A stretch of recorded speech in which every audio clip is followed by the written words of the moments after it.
So when we see athletes, we see perfection, that perfect cover drive, that perfect smash, that perfect goal, those perfect winning moment.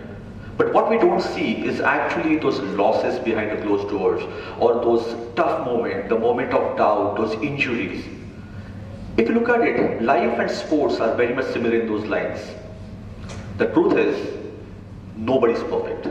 We all have flaws, we are flawed. But the way you look at it is, these flaws are actually your design features.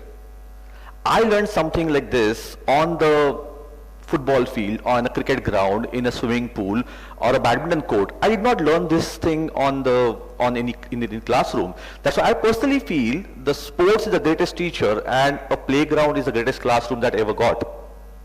Because these are the statements that we actually make, which are backed by the experience, years and years of experience on the field.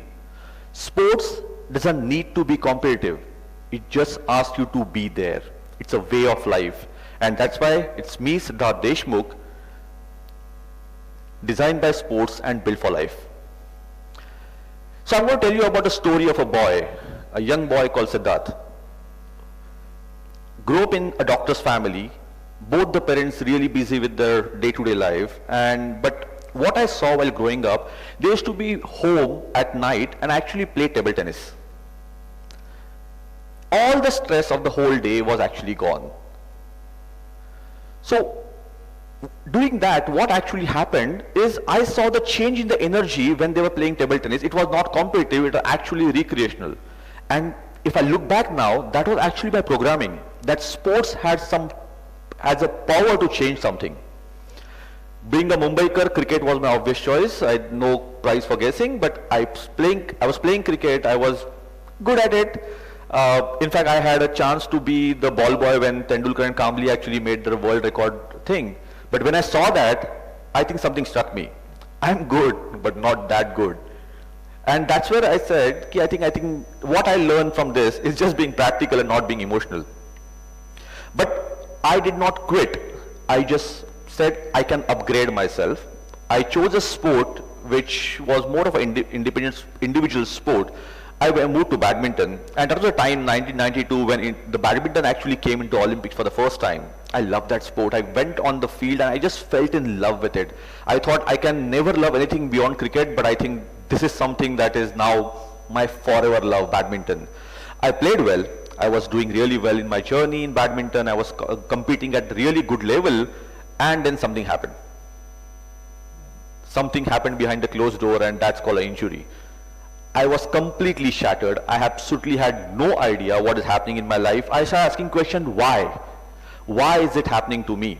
I'm actually dreaming of wearing a tiranga on my chest to represent India, but this happens, and that setback actually gave rise to one thought, that sports will give you that reality that you will fail. You will lose matches, you will have injuries, you will basically have doubts, lot of things, you will drop from the team. But everything else that happens around you, you will have option whether to quit or to upgrade. Whatever I learned on the ground, I think I chose the other option to just upgrade myself. Because my coach had told me one thing, the scoreboard change, the effort don't lie. So when that came into my mind, I said, okay, probably this is the hint for me to understand what can happen next. Why am I giving up? I will not give up, but that's what the life had.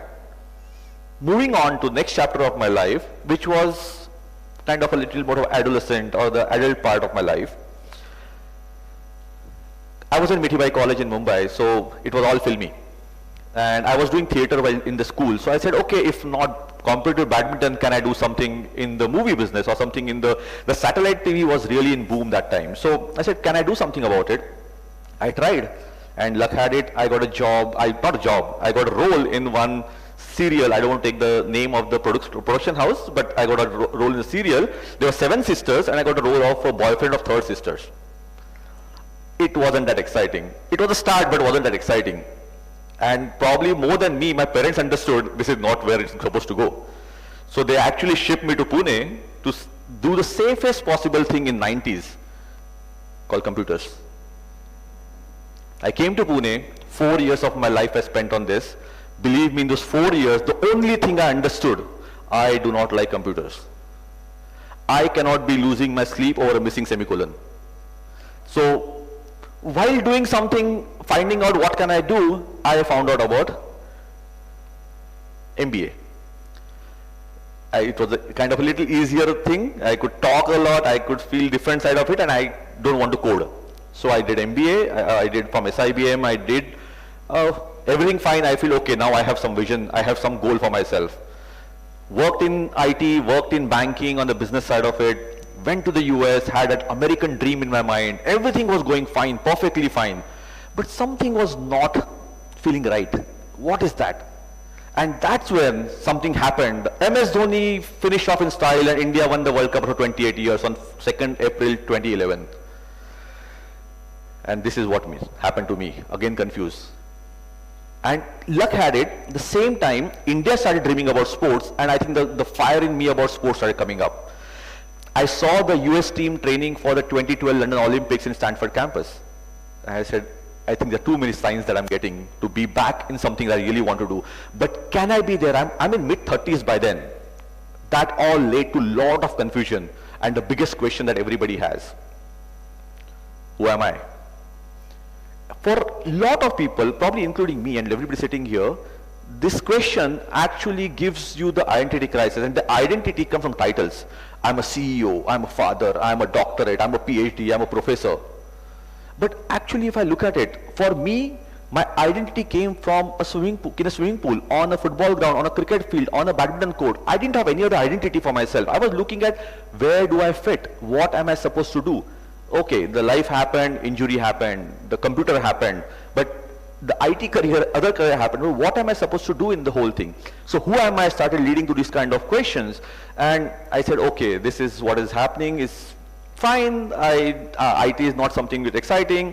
I want to be in sports. Am I good enough to be in there? Am I too old to do that? Can I fit into all this? So many questions, right? We are carrying baggage every day, because every time it was life like a sine wave, right? Everything goes up, goes down, goes up, goes down. We feel that we have conquered a mountain and suddenly see it's the bottom of the next mountain. All those things are happening.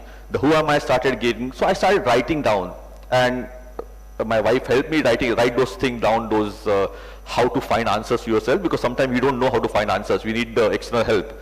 Luckily the help was in the house.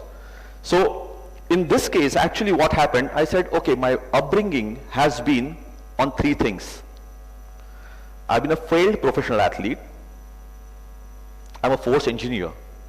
But I really want to be in sports. Can I be focused about something called sports? And that's where I said, okay, I want to be there. I had no clue how to be there. I had absolutely no idea how to be there, but only one thing in the whole life that I had all the time, whether to quit or to upgrade. And this is the moment when I said, I cannot quit. I really want to be here. I cannot quit. I want to upgrade. I did some extra management courses. I did something, all those things for myself. And that's where came the whole flawsome realization for myself that no, I can still make it happen. If I have a right goal for myself, I can make it happen. I had no clue how. And that's where I actually found out about myself. I'm imperfect and I'm still powerful. I have weaknesses, but I'm still worthy. I have scars and still capable of greatness. These things actually started coming together, and when I actually saw, okay, this is something making sense for me. And while doing this, while having this journey for myself, I said, wow, I think I have found a mission for myself. Can I make India a sporting nation? Can I play a small role making India a sporting nation? From there I said, okay, can I touch some lives using sports? That's what I feel about. I had an amazing career. That phase of my life from 2013 to 2020, I had a great time in my career. Worked with IPL team, ISL team, Kabaddi team. I managed MS Dhoni, working with him like every MBA, new MBA every time that I meet him. So everything was going great. Life was perfect. But life had different problems. What is life if we do not know if we have everything planned out? And this happened. I come from an industry where the thing called work from home. We didn't know what to do because the world stopped, sports stopped, we had no work from home. What do I do now? It's like midlife Kids growing up, they have schools, colleges, fees to pay, EMIs to pay off, lot of things are happening in life, too many questions, again a setback, what am I doing? But while doing all this thing, I think one thing again, that first part we had spoke about came back, quit or upgrade. I said, can I go back to the whole model of what got me into sports? I have been athlete in my life, yes. I have had some computers background, so I can be some technical, okay. I want to be in sports. Can I combine all these three things together just to make sure that I do something? And that's where a new thing came up and I became a content creator. So I got a work from home opportunity in sports. So I became a content creator. I created a lot of content, more than hundreds of videos. I interviewed more than 100 Olympians and Paralympians on a platform. It was a great ride. The best one, it was not a cringe content, no breaking news, so I don't care about the views, but what I got from that, the life lessons, whatever that I was growing up with all the time, I got to hear that. Because see, sport has taught us one thing, you need to participate, you can't be spectator. So I wanted to participate, I learned from the whole thing, and talking to all these para-athletes specifically, I got to know one thing, what am I crying about? They have so many issues, on top of that they're fighting it out, just to have their own identity and making the country proud. I'm perfectly fine. What am I crying about? And that's where my realization came up, is discipline beats motivation. We all talk about, I want to be motivated. You can't be motivated from outside unless you have discipline within. Team beats ego. You cannot win championship alone. Even if you are an individual badminton player, there's a whole team around you. So you can't do it alone. And the third thing is pressure is privilege. If you're not pressurized, there is something wrong. Understand that. The life is not lifing that time. So understand we need to have pressure, and that's a privilege. So learning from all this thing, the COVID case stopped, then life started, everything was going on. And then I thought, okay, so many experiences, I call past life, midlife, this life, everything, so many experiences. But how to become awesome, flawsome is something, because I was just absorbing all the flaws, and flaws were not weaknesses. They were actually making me human. So that's where I thought, how to become flawsome. Okay, I just came up with a framework, a small framework. It just makes sense if you look at it for yourself. Face reality, you should know where you stand. Learn relentlessly, you should be a student of life all the time. Act daily, a small rep can actually take care of you long way. Win internally, it's all here. You just feel that it's outside, no, it's all in here. Stay in the game. You have to show up, because sports has always taught us one thing. You had a bad game today, perfectly fine. Will you show up tomorrow? Was always the question. So that's why stay in the game. Own your story. Everybody has a life, everybody has a story. Only few make it into 70 film. Can we make that? Own your story. What is your uniqueness? Master resilience, because you have to have recovery for everything that you do. And evolve continuously. This is where you will take the next step in your life. Understand, because this goes back to again facing the reality after coming here. This is where I personally felt the sports as a lifestyle is something that I can implement in a lot of people's life. Not everybody is an athlete. Not everybody has played sport in their life.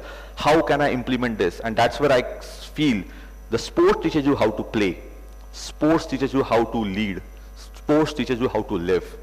And that's where my life actually started, with a thing that if I look back, sports actually taught me that skills to play. Sports actually gave me mental resilience to be a leader. Sports gave me a way to live my life the way I want it on my own terms. So next 30 seconds is going to be something, a compilation of whatever I have done. So just probably enjoy that.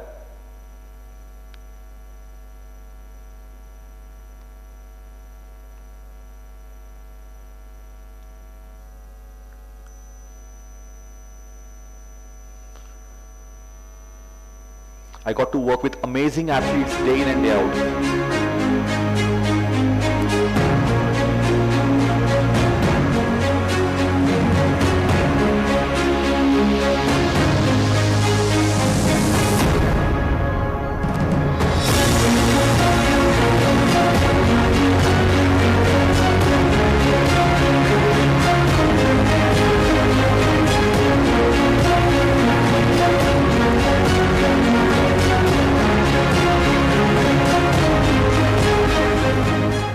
I learned one thing in my life: you can't put limit on anything.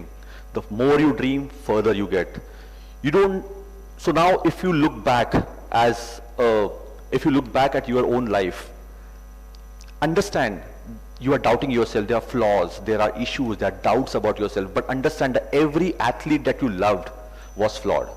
Every leader you admire was flawed. Every journey you feel is amazing was actually built on rocky path. It was flawed. So having flaws is not a weakness, it's actually making you human. And for me personally, what I see in the whole thing is, for us to enjoy that lifestyle, you have to step into that arena, build your mental strength, live your life. Because you don't need to be an athlete to live like one. वेड लागल्याशिवाय इतिहास घडत नाही. That's me, Siddharth Deshmukh, designed by sports, built for life. Thank you.